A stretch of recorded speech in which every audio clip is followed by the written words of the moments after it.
আমি আপনাকে আক্রমণ করছি, আপনার আত্মরক্ষার জন্য আপনি যা করছেন সেটাকে আমি উপেক্ষা করে আমি উল্টা আপনাকে শর্ত চাপিয়ে দিচ্ছি, তোমার এটা করতে হবে, সেটা করতে হবে, বাড়ি ছেড়ে দিতে হবে, ঘর ছেড়ে দিতে হবে, বারান্দা ছেড়ে দিতে হবে, তেল ছেড়ে দিতে হবে, নদীর পানি ছেড়ে দিতে হবে, সমুদ্রের অধিকার দিতে হবে।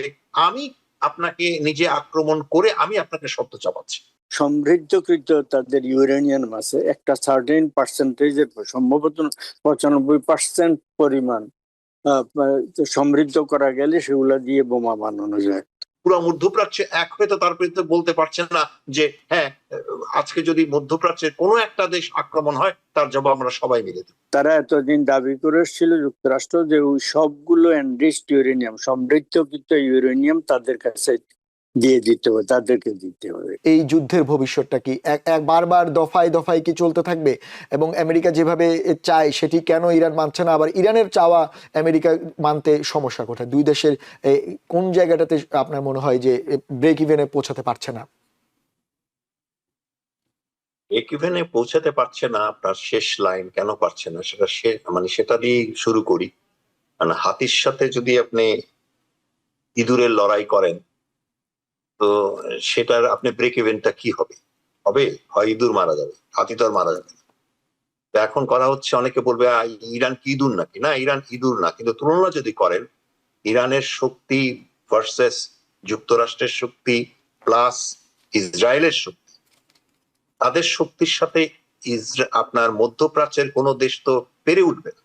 আরেকটা জিনিস পুরো প্রেক্ষাপটটা মনে করলে নিজেকে অনেক প্রশ্ন করতে হয়, নিজেই করি। সেটা হচ্ছে যে যুদ্ধটা শুরু করেছে যুক্তরাষ্ট্র এবং ইসরায়েল। এখন বারবার যুক্তরাষ্ট্রকে অনুরোধ করা হবে যে তোমরা যুদ্ধটা থামাও, তারা অনুরোধ করবে না আগে ইরান আমাকে এই শর্তগুলো মানুক। মানে আমি শর্ত চাপিয়ে দিচ্ছি, আমি আপনাকে আক্রমণ করছি, আপনার আত্মরক্ষার জন্য আপনি যা করছেন সেটাকে আমি উপেক্ষা করে আমি উল্টা আপনাকে শর্ত চাপিয়ে দিচ্ছি, তোমার এটা করতে হবে, সেটা করতে হবে, বাড়ি ছেড়ে দিতে হবে, ঘর ছেড়ে দিতে হবে, বারান্দা ছেড়ে দিতে হবে, তেল ছেড়ে দিতে হবে, নদীর পানি ছেড়ে দিতে হবে, সমুদ্রের অধিকার দিতে হবে। আমি আপনাকে নিজে আক্রমণ করে আমি আপনাকে শর্ত চাপাচ্ছি।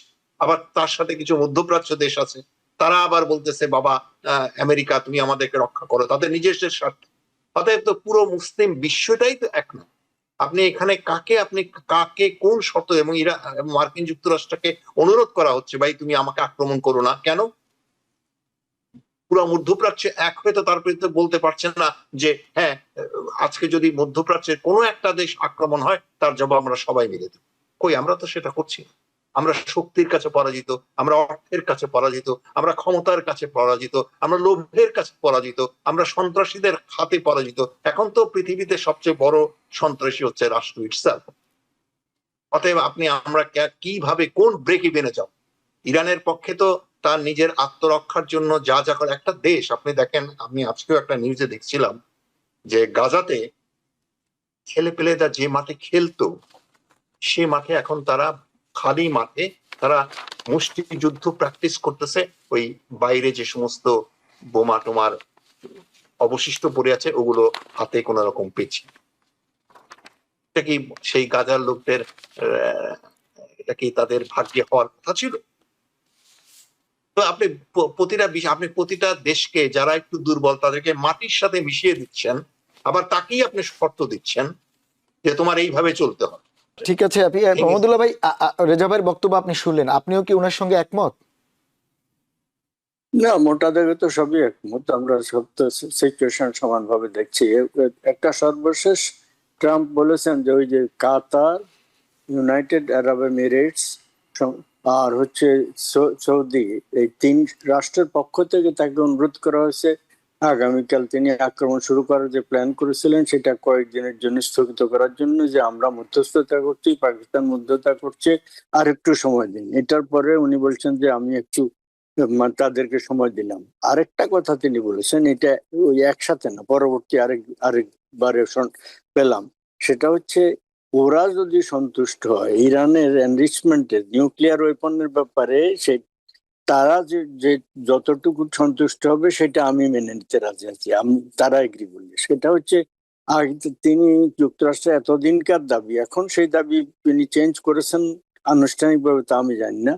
সেটা হচ্ছে তারা যে সমৃদ্ধকৃত তাদের ইউরেনিয়াম আছে একটা সার্টেন পার্সেন্টেজের, সম্ভবত 95% পরিমাণ সমৃদ্ধ করা গেলে সেগুলা দিয়ে বোমা বানানো যায়। এই তাদেরটা সম্ভবত 80%-এর নিচে সমৃদ্ধকৃত। তো সেটা দিয়ে বোমা বানানো যাবে না, কিন্তু 80 থেকে 95-তে যেতে খুব বেশি সময় লাগে না, তাদের যদি সেই সুযোগ থাকে করতে পারবে। তো তারা এতদিন দাবি করে এসেছিল যুক্তরাষ্ট্র যে ওই সবগুলো এনরিচড ইউরেনিয়াম, সমৃদ্ধকৃত ইউরেনিয়াম তাদের কাছে দিয়ে দিতে হবে, তাদেরকে দিতে হবে।